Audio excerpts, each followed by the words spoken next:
నమస్కారం. అమృతం కార్యక్రమానికి స్వాగతం. ఈ మధ్య జనరేషన్ ఎలా అయిపోయారంటే పెద్దవాళ్ల మాట వినడం చాలా వరకు తక్కువైపోయింది. అట్లీస్ట్ ఒక 20 ఏళ్ల క్రితం వరకు అట్లీస్ట్ పెద్దవాళ్ళు చెప్పిన ఒక 10 మాటల్లో 2, 3, 4 వినేవాళ్ళు. ఇప్పుడు ఏంటి అంటే నీకేం తెలుసు, మాకు తెలిసినంత నీకేం తెలుస్తుంది, అంత సీన్ లేదు, ఇలాంటి మాటలన్నీ మనం వింటూ ఉన్నాం. ముఖ్యంగా ఈ జనరేషన్ వాళ్ళు. మేబీ అఫ్ కోర్స్ అప్పటి ఈ జనరేషన్ మీద కంపేర్ చేసుకుంటే ఈ జనరేషన్ వాళ్లకు 100% కొన్ని ఎక్కువ విషయాలు తెలుస్తూ ఉండొచ్చు. కానీ పెద్దవాళ్ల మాటలు కొట్టిపడేసేది మాత్రం కాదండి. ఎందుకంటే పెద్దవాళ్ళు ఎందుకు చెప్తారు అంటే ఒక ఎక్స్పీరియన్స్ ఉంటుంది, వాళ్ళు ఎంతో మందిని చూస్తుంటారు, ఆ ఎక్స్పీరియన్స్ నుంచి తీసుకొని కొన్ని విషయాలను మనకు చెప్తూ ఉంటారు. సో 100% వాళ్ళ మాటలు అన్ని విషయాల్లో కొట్టిపడాల్సిన అవసరం మాత్రం 100% లేదు. ముఖ్యంగా మన వంటల విషయంలో ఎన్ని వంటలు చెప్తారండి వాళ్ళు, ఎన్ని సాత్వికమైన వంటలు, అసలు కొత్త కొత్త వంటలు. ఇప్పుడు మనకి ఇప్పుడు ఫాస్ట్ ఫార్వర్డ్ కల్చర్లో వంటలు కాకుండా మంచి మంచి వంటలు బోల్డ్ అని ఎక్స్ప్లెయిన్ చేస్తూ ఉంటారు, అవన్నీ కూడా వినండి. ఓకే, మరి అటువంటి వంటల్ని వాళ్ళు పెద్దవాళ్ళు చెప్పే అవకాశం మీకు లేకుండా పోయి ఉంటే మా అమృతం కార్యక్రమం మీ అందరికీ పరిచయం చేస్తూ ఉంటుంది. అందులో భాగంగా నేను తయారు చేయబోయే మొదటి వంట పేరేంటో తెలుసా? రామ సీతాఫల్ షీరా. రామఫలం, రామ సీతాఫల్ చాలా మందికి తెలిసే ఉంటుంది. కొన్ని ప్రాంతాల్లో చాలా బాగా, అంటే గోదావరి ప్రాంతాల్లో చాలా ఎక్కువగా దొరుకుతూ ఉంటుంది. అది ముఖ్యంగా అంటే ఆయా సీజన్స్ని బట్టి. అది కూడా మనకు సీతాఫలం లాగానే ఉంటుంది, కాకపోతే కొంచెం డిఫరెంట్ టేస్ట్ ఉంటుంది అంతే. ఆల్మోస్ట్ 80% మనకు సీతాఫలం లాగానే ఉంటుందని చెప్పుకోవచ్చు. సో మరి ఈ రోజు రామ సీతాఫల్తో ఒక షీరా తయారు చేయబోతున్నా. సరే తెలుసుకుందాం. మరి ముందుగా కావాల్సిన పదార్థాలు ఏంటో చూసేద్దాం. రామ సీతాఫల్ షీరా తయారు చేసుకోవడానికి కావాల్సిన పదార్థాలు: రామఫల్ గుజ్జు 1 కప్పు, జీడిపప్పు కొద్దిగా, బాదాం కొద్దిగా, కిస్మిస్ కొద్దిగా, నెయ్యి 4 టేబుల్ స్పూన్లు, పటికి బెల్లం పొడి 2 టేబుల్ స్పూన్లు, బొంబాయి రవ్వ 1 కప్పు, పాలు 2 కప్పులు, కుంకుమ పువ్వు పాలు 1 టేబుల్ స్పూన్, యాలకుల పొడి 1 టేబుల్ స్పూన్, జాజికాయ పొడి చిటికెడు, సారెపప్పు కొద్దిగా. రామ సీతాఫల్ షీరా తయారు చేసుకోవడానికి కావాల్సిన పదార్థాలన్నీ కూడా రెడీగా ఉన్నాయి. రామ సీతాఫలం ఇంతకుముందని చెప్పినట్టుగా మనకు కొన్ని ప్రాంతాల్లో చాలా ఎక్కువగా దొరుకుతుంది. దాన్ని గుజ్జుగా తీసుకొని మనం పక్కన రెడీగా పెట్టుకున్నాం.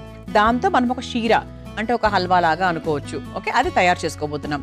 రామ సీతాఫలంకు ఉన్నటువంటి ఉపయోగాలు ఏంటి అంటే అది బేసిక్గా వాపులు బాగా తగ్గిస్తుంది, జాయింట్ పెయిన్స్ అంటే నీ పెయిన్స్ చాలా బాగా తగ్గిస్తుంది, కంటి ఆరోగ్యానికి చాలా మంచిది, అలాగే లివర్ క్యాన్సర్ రాకుండా మనల్ని అంటే చక్కగా లివర్ని చాలా జాగ్రత్తగా చూసుకుంటుంది అనమాట.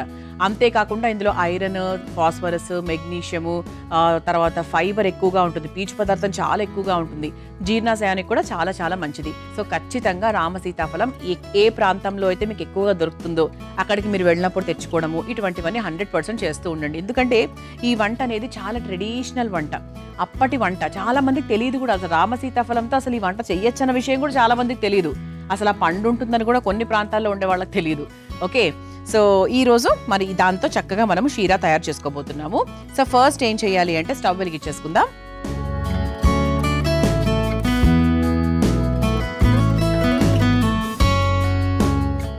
ఇందులో ముందుగా కాస్త నెయ్యి వేసుకుని డ్రై ఫ్రూట్స్ అన్నిటిని కూడా వేయించేసుకొని పక్కన పెట్టేసుకుందాం.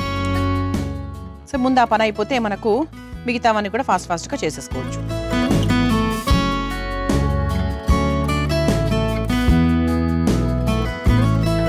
సో నెయ్యి మనకు లైట్గా కరిగిన తర్వాత ముందుగా బాదాం,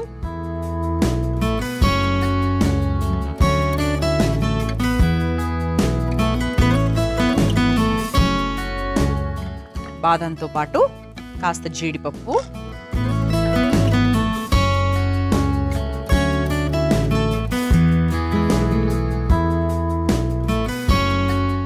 అలాగే కిస్మిస్లు. సో ఇది చూసారా అండి, రామ సీతాఫలం గుజ్జు. అంటే దీనికి ట్రిక్ ఏంటంటే ఆ సీడ్స్ లోంచి, ఆ విత్తనాల్లోంచి గుజ్జు బాగా రావడానికి ఒక స్ట్రెయినర్ తీసుకోవాలి. మనం మామూలుగా స్ట్రెయిన్ చేస్తాం కదా, సో ఆ స్ట్రెయినర్ తీసుకొని చక్కగా ఇదంతా కూడా వేసేసుకొని బాగా నలిపేసుకుంటే కొంతవరకు మన గుజ్జు కిందికి వచ్చేస్తుంది. అది పూర్తిగా రావాలి అంటే కాస్త పాలు వేసుకుంటూ మనకు తీసుకుంటూ ఉంటే కూడా మనకు ఆ విత్తనాల్లోంచి ఆ గుజ్జు అనేది చాలా ఫాస్ట్గా వచ్చేసి మనకు చేత్తో నీట్గా ఇలా అనేసుకుంటే సరిపోతుంది. ఎక్కువ టైం కూడా మనకు పట్టదు. ఓకే, సో మనకు డ్రై ఫ్రూట్స్ కూడా చక్కగా వేగిపోయాయి కాబట్టి ఒక బౌల్లోకి తీసేసుకుందాం.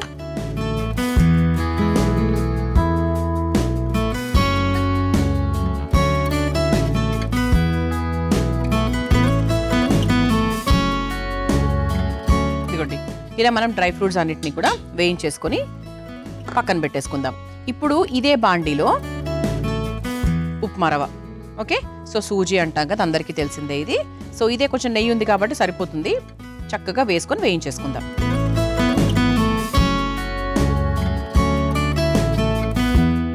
ఓకే, సో చక్కగా మనం నేతిలో వేయించుకుంటే ఎప్పుడు కూడా బొంబాయి రవ్వ మంచి స్మెల్ వస్తుంది. సో చక్కగా వేయించేసుకోవాలంటే మంచి వాసన రావాలన్నమాట. మంచి బ్రౌనిష్గా అవ్వాలి లైట్గా, అలాగే మంచి వాసన కూడా రావాలి.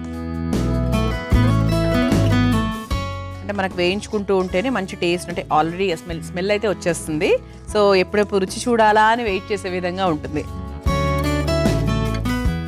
సో ఇలా చక్కగా వేగిపోయింది కదా. ఇప్పుడు ఇది ఉండలు కట్టకుండా మనము ఈ పాలు పోసుకుంటూ దీన్ని మనం కలుపుకోవాలన్నమాట. ఓకే, ఒక్కసారి చూడండి ఎలా కలుపుతున్నాను. మధ్య మధ్యలో ఇలా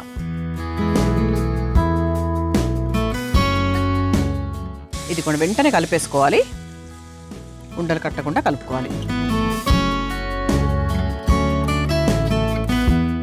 సో ఇంకొంచెం కూడా మనం పాలు పోసుకుందామంటే ఆల్మోస్ట్ 2 cups ఆఫ్ మిల్క్ పడుతుంది. ఓకే, ఇది మనం కొంచెం మీడియం ఫ్లేమ్లోనే పెట్టుకొని చక్కగా మిక్స్ చేసుకోవాలి. ఇలా ఇలా ఒకసారి కలుపుకుంటూ ఉంటే మనకు ఉండలు ఎక్కడా లేవు, చూసారా? సో ఉండలు కట్టకుండా చక్కగా ఇలా మిక్స్ చేసుకోవాలి.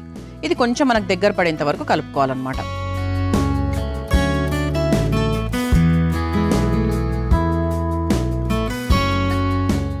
చూసారా కొంచెం దగ్గర పడింది. ఒక్క నిమిషం అండి, ఒక్క నిమిషం అయితే ఇంకొంచెం బాగా దగ్గర పడుతుంది అనమాట. సో ఇది మంచి, అంటే ఇది చాలా హెల్దీ స్వీట్ అండి. పిల్లలకు పెద్దవాళ్లకు అందరికీ పెట్టచ్చు. చాలా ఎంజాయ్ చేస్తారు, చాలా టేస్టీగా ఉంటుంది, చాలా సాత్వికమైంది, ఆరోగ్య విలువలు చాలా చాలా ఎక్కువగా ఉన్నటువంటి ఒక పండు, ఒక స్వీట్. దగ్గర పడింది కదా.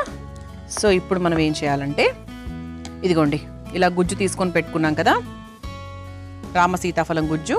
ఆ రామసీతాఫలం గుజ్జుని చక్కగా ఈ రవ్వ మిశ్రమంలో వేసేసుకోవాలి.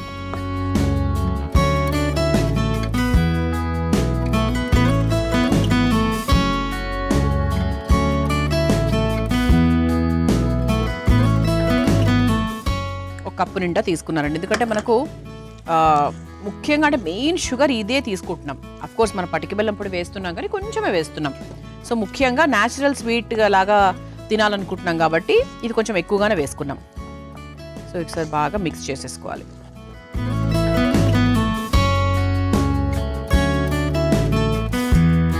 ఓకే, ఇది ఒకసారి బాగా మిక్స్ చేసుకున్నాక ఇందులో కొంచెం పటిక బెల్లం పొడి,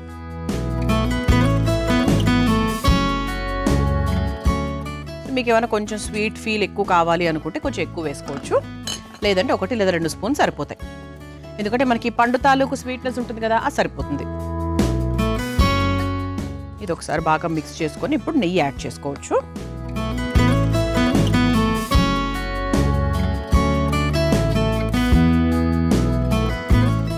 ఓకే, ఆ తర్వాత మనం కాస్త నెయ్యి వేసుకుంటూ దీన్ని బాగా మిక్స్ చేసుకోవాలన్నమాట. కొంచెం మనకు దగ్గర పడాలి లైట్గా, మరి ఎక్కువ దగ్గర పడి హల్వాలాగా ఏం అయిపోదు. ఎందుకంటే ఇందులో మనం పాలు అది కూడా వేసుకున్నాం కాబట్టి, ఎందుకంటే ఇది పండు కాబట్టి అలా అవ్వదు. కాకపోతే కొంచెం మనకు బాగా దగ్గర పడాలన్నమాట. అలాగే దీంట్లో కాస్త కుంకుమ పువ్వు పాలు కూడా వేసుకుందాం. అంతకన్నా ముందు యాలక్కుల పొడి వేసేసుకుందాం. సో మంచి ఫ్లేవర్ యాడ్ అవ్వాలంటే యాలక్కుల పొడి, అలాగే కుంకుమ పువ్వు పాలు మంచి ఫ్లేవర్ కోసం.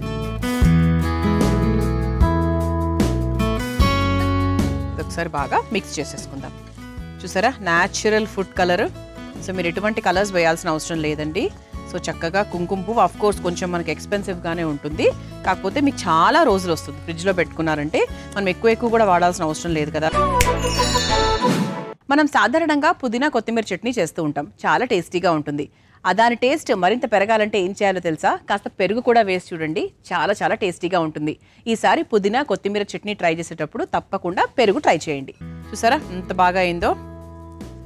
అంటే మనకి ఇలా కలిపినప్పుడు చక్కగా ఇదిగోండి ఇలా అవుతుంది. ఆహా, చూడ్డానికైతే బ్రహ్మాండంగా ఉందండి అసలు. సో ఫైనల్గా మనం కాస్త జాజికాయ పొడి కూడా వేసుకోవచ్చు. అలాగే సారెపప్పు దీంట్లో అయినా వేసుకోవచ్చు, అందులో అయినా వేసుకోవచ్చు. సో దీంట్లో నేను సారెపప్పు కూడా వేసేస్తున్నాను. వేసేసి ఒకసారి మనం వేయించుకున్నటువంటి డ్రై ఫ్రూట్స్ని కూడా సగం ఇందులో వేసేసుకుందాం. ఇది ఒకసారి బాగా మిక్స్ చేసుకోవాలి.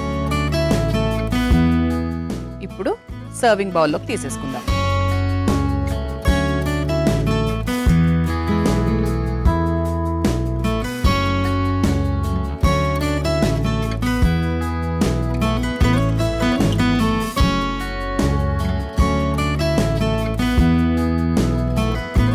సో ఇది కూడా మనకు ఒక హల్వా లాగా వస్తుందండి. సో చాలా చాలా కమ్మగా ఉంటుందన్నమాట. సో ఇది కూడా మనకు చక్కగా ఏంటి అంటే నెయ్యి వేసుకుంటూ చేసుకుంటే బాగుంటుంది. ఓకే, సో ఇప్పుడు మిగిలిన డ్రై ఫ్రూట్స్ ఏవైతే ఉన్నాయో అవి చక్కగా పై నుంచి ఇలా గార్నిష్ చేసుకోవచ్చు.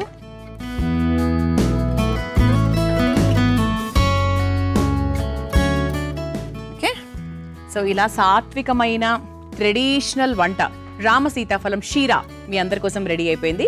మీరు తయారు చేసుకోవాలనుకుంటే కావాల్సిన పదార్థాలు, తయారు చేసుకునే విధానం మరొకసారి చూసేయండి. రామ సీతాఫల్ షీరా తయారు చేసుకోవడానికి కావాల్సిన పదార్థాలు: రామఫల్ గుజ్జు 1 కప్పు, జీడిపప్పు కొద్దిగా, బాదాం కొద్దిగా, కిస్మిస్ కొద్దిగా, నెయ్యి 4 టేబుల్ స్పూన్లు, పటికి బెల్లం పొడి 2 టేబుల్ స్పూన్లు, బొంబాయి రవ్వ 1/2 కప్పు, పాలు 2 కప్పులు, కుంకుమ పువ్వు పాలు 1 టేబుల్ స్పూన్, యాలకుల పొడి 1 టేబుల్ స్పూన్, జాజికాయ పొడి చిటికెడు, సారెపప్పు కొద్దిగా. రామ సీతాఫల్ షీరా తయారు చేసుకునే విధానం: ముందుగా స్టవ్ వెలిగించి పాన్ లో నెయ్యి వేసి కరిగాక అందులో బాదాం పప్పు, జీడిపప్పు, కిస్మిస్ వేసి వేయించి తీసి పక్కన పెట్టుకోవాలి. ఇప్పుడు అదే పాన్ లో ఉప్మా రవ్వ వేసి రంగు మారేంత వరకు వేయించుకుని కొంచెం పాలు కూడా పోసి కలుపుతూ ఉండలు కట్టకుండా దగ్గర పడేంత వరకు మగ్గించుకొని అందులో రామ సీతాఫలం గుజ్జు, పటిక బెల్లం, నెయ్యి, యాలకుల పొడి, కుంకుమ పువ్వు పాలు వేసి కలుపుతూ పాన్ కి అంటకుండా దగ్గర పడేంత వరకు మగ్గించుకోవాలి.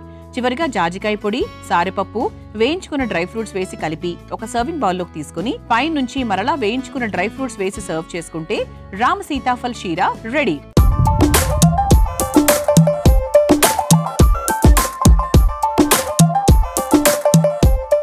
చూసారు కదా రామ సీతాఫలం షీరా ఎంత సులభంగా తయారు చేసుకోవచ్చో. తప్పకుండా ట్రై చేయండి.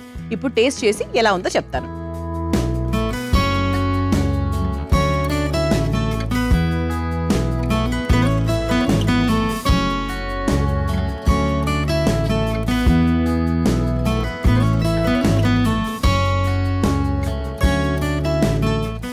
బాగుందండి. ఇది సీతాఫలమా కాదా, ఇది కోవానా కాదా అన్న ఒక సందిగ్ధంలో ఉంటాం అన్నమాట. చాలా బాగుంది, సాత్వికంగా ఉంది, చక్కగా ఉంది. అంటే రామ సీతాఫలం రుచి తెలియకనే తెలుస్తున్నట్టుగా ఉందన్నమాట. చాలా చాలా టేస్టీగా ఉంది. తప్పకుండా ప్రయత్నించండి. ఇక రెండో వంటలకు వెళ్ళిపోదామా? నేను తయారు చేయబోయే రెండో వంట పేరు కర్రపెండలం కార పులుసు. సో ఒక స్వీట్ అయిపోయింది కాబట్టి ఒక హాట్ అన్నమాట. మరి ముందుగా కావాల్సిన పదార్థాలు ఏంటో చూసేద్దాం. కర్రపెండలం కారం పులుసు తయారు చేసుకునే విధానం: నూనె 3 టేబుల్ స్పూన్లు, కర్రపెండలం 1, ఉప్పు తగినంత, పసుపు 1/2 టేబుల్ స్పూన్, పోపు దినుసులు కొద్దిగా, మెంతులు చిటికెడు, ఎండుమిర్చి 3, కరివేపాకు కొద్దిగా, ఉల్లికాడలు 1/2 కప్పు, పచ్చిమిర్చి అల్లం పేస్ట్ 2 టేబుల్ స్పూన్లు, టొమాటో ప్యూరీ 1 కప్పు, ఉప్పు తగినంత, చింతపండు రసం 1/2 కప్పు, పచ్చిమిర్చి 3. కర్రపెండలం కార పులుసు తయారు చేసుకోవడానికి కావాల్సిన పదార్థాలన్నీ కూడా రెడీగా ఉన్నాయి. ఇది మనకు కర్రపెండలం అనేది మంచి ఐరన్ అండి. ఇదిగోండి, మనకి ఇలా ఒక కందగడ్డలాగా ఉంటుంది మామూలుగా. సో అది మనకు చక్కగా తొక్క తీసేసి ఇలా ముక్కలుగా కట్ చేసుకొని పెట్టుకున్నాం. ఈ ముక్క కూడా మరీ గట్టిగా ఏమి ఉండదండి, చాలా అంటే మెత్తగానే ఉంటుంది. సో ఈజీగా మనకు ఉడికిపోయేటువంటి పదార్థం అన్నమాట. సో ఈ కర్రపెండలంలో మనకు ఐరన్ కంటెంట్ చాలా ఎక్కువ ఉంటుంది, విటమిన్ సి ఎక్కువగా ఉంటుంది, మంచి యాంటీ ఆక్సిడెంట్స్ ఉంటాయి, జీర్ణాశయానికి కూడా చాలా చాలా మంచిది, ఈజీ టు డైజెస్ట్. సో కర్రపెండలంతో అసలు ఏమేం చేసుకోవచ్చు అని చాలా మందికి అసలు తెలియదు. అందుకే మన అమృతం లాంటి కార్యక్రమాలు చూస్తూ ఉంటే సాత్వికమైన వంటలే కాకుండా, ఆరోగ్యకరమైన పదార్థాలే కాకుండా, ప్రాచీనమైనవి అంటే ఎప్పటి నుంచో ఎప్పుడో బాగా ఇంపార్టెంట్గా అందరూ చేసుకునేవి అందరూ మర్చిపోయి ఉంటారు మధ్యలో. సో మళ్ళీ వాటిని రీ రిలీజ్ లాగా మళ్ళీ పరిచయం చేస్తూ మీ అందరికీ కొత్త కొత్త వంటలన్నీ నేర్పించే ప్రయత్నం చేస్తూ ఉంటాము. అందులో భాగంగా కర్రపెండలంతో కూడా మనము చక్కగా పులుసు తయారు చేసుకోవచ్చు. రొటీన్గా చేసుకునే పులుసులా కాకుండా కొంచెం డిఫరెంట్గా, కొంచెం కొత్తగా బాగుంటుంది అనమాట. అయితే ఫస్ట్ మనం ఏం చేయాలంటే, కర్రపెండలం మామూలుగా ఏం ఉడికించలేదు. సో మామూలుగా ముక్కల్లాగా కట్ చేసుకొని పెట్టుకున్నాం కాబట్టి దాన్ని ఒకసారి కాస్త ఉప్పు పసుపు వేసి వేయించేసుకుందాం. Okay, so first stove వెలిగించేసుకుందాం.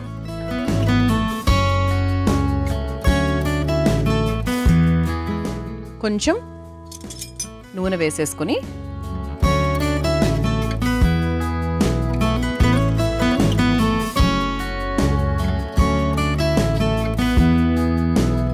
So నూనె కొంచెం లైట్గా వేడెక్కాలి.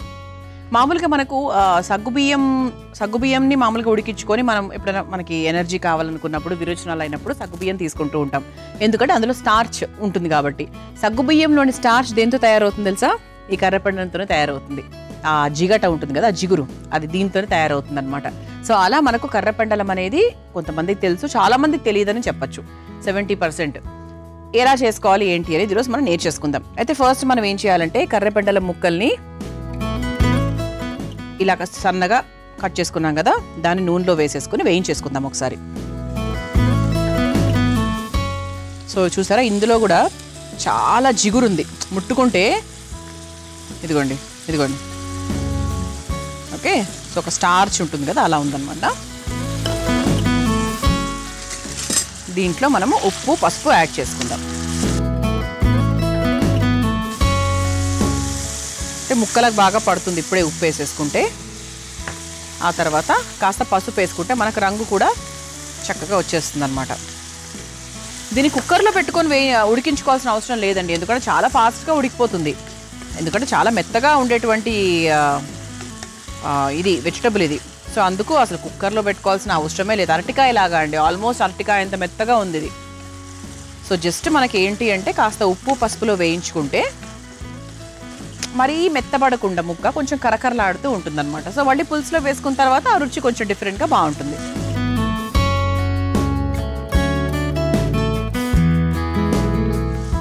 కొంచెం హై ఫ్లేమ్లో పెట్టుకొని చూసారా ఈ జిగురు అనేది ఎలా వచ్చిందో ఇదంతా. సో ఇటువంటి జిగురు ఉన్నప్పుడు ఏంటి అంటే ఎప్పుడు కూడా జీర్ణాశయానికి హెల్ప్ చేస్తుంది.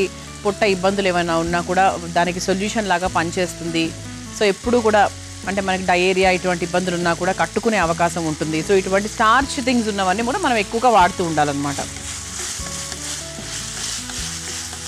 కొంచెం మనకు రంగు మారాలి. సో మనం మీడియం ఫ్లేమ్లో పెట్టుకొని చేసుకోవచ్చు. కొంచెం లైట్గా మనకు వేయించేసుకుంటే బాగుంటుంది.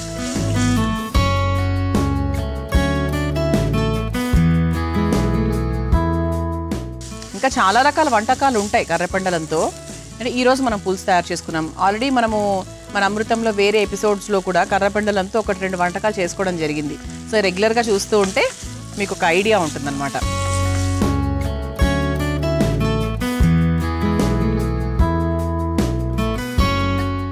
చూసారా కొంచెం మనకు లైట్గా ఇలా బ్రౌనిష్ కలర్ అయింది. ఇంకొక 2 నిమిషాలు చేస్తే ఏంటంటే సరిపోతుంది.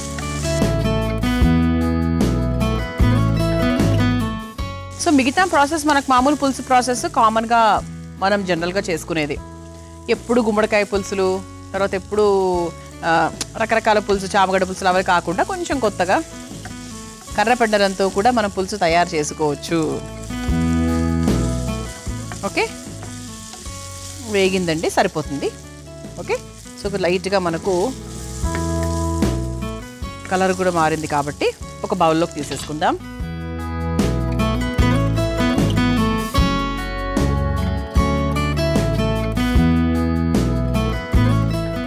సో ఇప్పుడు ముక్కలకు కూడా మనకు చక్కగా ఉప్పు పట్టుంటుంది కాబట్టి మనకి ముక్కగా తీసుకున్నా కూడా బాగుంటుంది.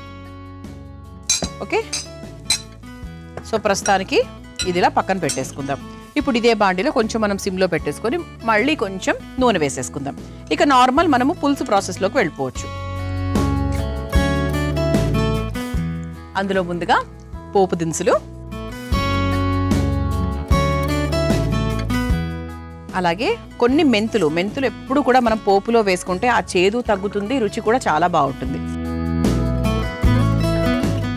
మెంతి పొడిలో ఎక్కువ మనకు చేదుని బయటికి ఎక్కువ తీసుకొస్తుంది అనమాట. చేదునెస్ అనేది బాగా కలుస్తుంది.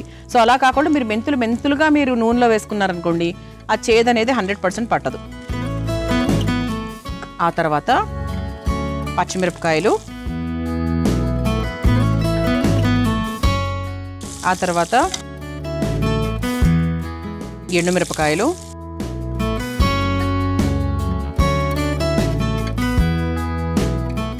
ఇది ఒకసారి ఫ్రై చేసేసుకున్నాక కాస్త అల్లం పచ్చిమిర్చి పేస్ట్ కూడా వేసుకుంటున్నాం మనం. ఓకే, సో పచ్చిమిరపకాయలతో పాటు అల్లం పచ్చిమిర్చి పేస్ట్ కూడా. ఆ తర్వాత కాస్త పసుపు ఇందులో కూడా కొంచెం వేసుకుందాము. ఆ తర్వాత కరివేపాకు, ఒక్కసారి వేయించేసుకున్నాక ఆ తర్వాత సన్నగా తరుక్కున్న ఉల్లికాడలు ఒకసారి వేయించేసుకుందాం.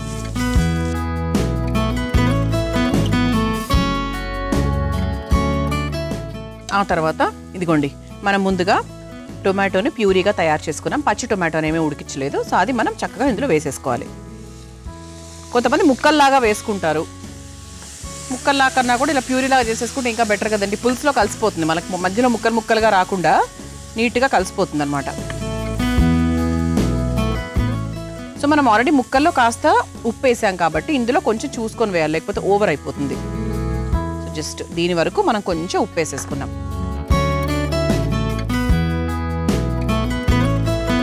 దీంట్లో కొంచెం వాటర్ యాడ్ చేసుకుందాము.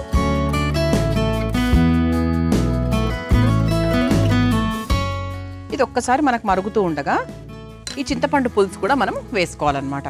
సో పులుసు అంటే ఖచ్చితంగా మనకు చింతపండు లేనిది దానికి సారం రాదు కాబట్టి ముఖ్యమైనది ఇదే కాబట్టి సో దీన్ని చక్కగా ముందే నానబెట్టేసుకుంటే ఏంటంటే మీకు వంట చేసుకునే టైంకి సులభంగా ఇది వచ్చేస్తుంది. సారం అనేది కరెక్ట్గా వస్తుంది. కొంతమంది ఏంటంటే అప్పటికప్పుడు నానబెట్టి ఒక్క నిమిషంలో హడావిడిగా చేసేస్తూ ఉంటారు. అలా కాకుండా నానబెట్టాలి. ఒక 5 నిమిషాలు మినిమం నానాలన్నమాట. అలా నానిన చింతపండు గుజ్జును వేసుకోవాలి. ఆ తర్వాత దీంట్లో కూడా కొంచెం మనం వాటర్ యాడ్ చేసుకుంటే ఇంకొంచెం కూడా మనము ఈ సారం తీసుకోవచ్చు దీంట్లోంచి.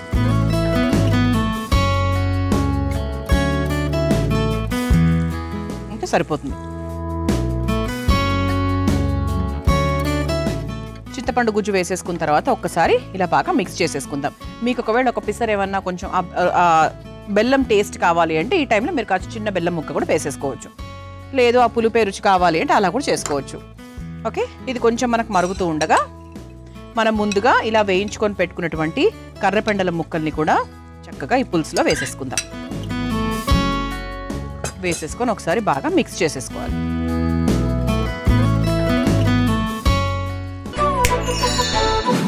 వడలు కరకరలాడుతూ నూనె తక్కువగా పీల్చుకోవాలి అనుకుంటే ఈ చిట్కా చాలా బాగా పనిచేస్తుంది. వడపిండిలో కాస్త నెయ్యి వేయండి. అప్పుడు వడలు చాలా టేస్టీగా ఉంటాయి, నూనె కూడా చాలా తక్కువగా పీలుస్తాయి. తప్పకుండా ఈ చిట్కాను ఉపయోగించండి. స్మెల్ అయితే బ్రహ్మాండంగా వస్తుందండి. అసలు ఎప్పుడెప్పుడు టేస్ట్ చేయాలా అని వెయిట్ చేస్తున్నాను నేనైతే. అయిపోయినట్టే.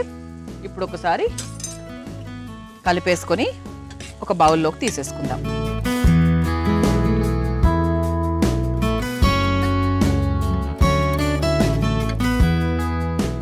సో కొంతమందికి పులుసు బాగా జారుగా ఉండాలనుకుంటారు. సో అలాంటప్పుడు ఇంకొంచెం మీరు వాటర్ యాడ్ చేసుకొని చేసుకోవచ్చు. ఇది మీడియం లెవెల్ పులుసు అని చెప్పొచ్చు. సో ఇంకొంచెం ఎక్కువ కావాలంటే కొంచెం వాటర్ అది ఎక్కువ యాడ్ చేసుకోవాలి. సో ఇలా వేడివేడిగా కర్రపెండలం కారపు పులుసు రెడీ అయిపోయిందండి. మీరు తయారు చేసుకోవాలనుకుంటే కావాల్సిన పదార్థాలు తయారు చేసుకునే విధానం మరొకసారి చూసేయండి. కర్రపెండలం కారం పులుసు తయారు చేసుకునే విధానం: నూనె 3 టేబుల్ స్పూన్లు, కర్రపెండలం 1, ఉప్పు తగినంత, పసుపు 1/2 టేబుల్ స్పూన్, పోపు దినుసులు కొద్దిగా, మెంతులు చిటికెడు, ఎండుమిర్చి 3, కరివేపాకు కొద్దిగా, ఉల్లికాడలు 1/2 కప్పు, పచ్చిమిర్చి అల్లం పేస్ట్ 2 టేబుల్ స్పూన్లు, టొమాటో ప్యూరీ 1 కప్పు, ఉప్పు తగినంత, చింతపండు రసం 1/2 కప్పు, పచ్చిమిర్చి 3. కర్రపెండలం కారం పులుసు తయారు చేసుకునే విధానం: ముందుగా స్టవ్ వెలిగించి బాండీలో నూనె వేసి వేడయ్యాక అందులో కర్రపెండలం ముక్కలు, కాస్త ఉప్పు, పసుపు వేసి వేయించుకొని తీసి పక్కన పెట్టేసుకోవాలి. ఇప్పుడు అదే బాండీలో కాస్త నూనె వేసి పోపు దినుసులు, మెంతులు, పచ్చిమిర్చి, ఎండుమిర్చి, అల్లం పచ్చిమిర్చి పేస్ట్, పసుపు, కరివేపాకు, ఉల్లికాడలు వేసి వేయించుకోవాలి. తర్వాత అందులో టొమాటో ప్యూరీ, సరిపడా ఉప్పు, నీళ్లు, కాస్త చింతపండు రసం, వేయించుకున్న కర్రపెండలం ముక్కలు వేసి బాగా కలిపి కొద్దిసేపు ఉడికించుకొని ఒక సర్వింగ్ బౌల్లోకి తీసుకొని సర్వ్ చేసుకుంటే కర్రపెండలం కారపు పులుసు రెడీ.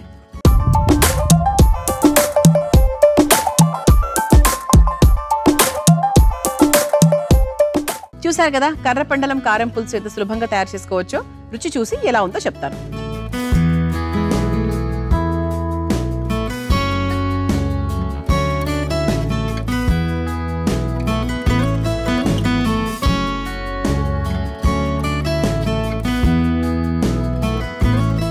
పులుసు కదా కొంచెం కారంగానే ఉంటుంది. పులుసులు ఎప్పుడు కూడా ఒక్కొక్కసారి కారంగానే ఉండాలి.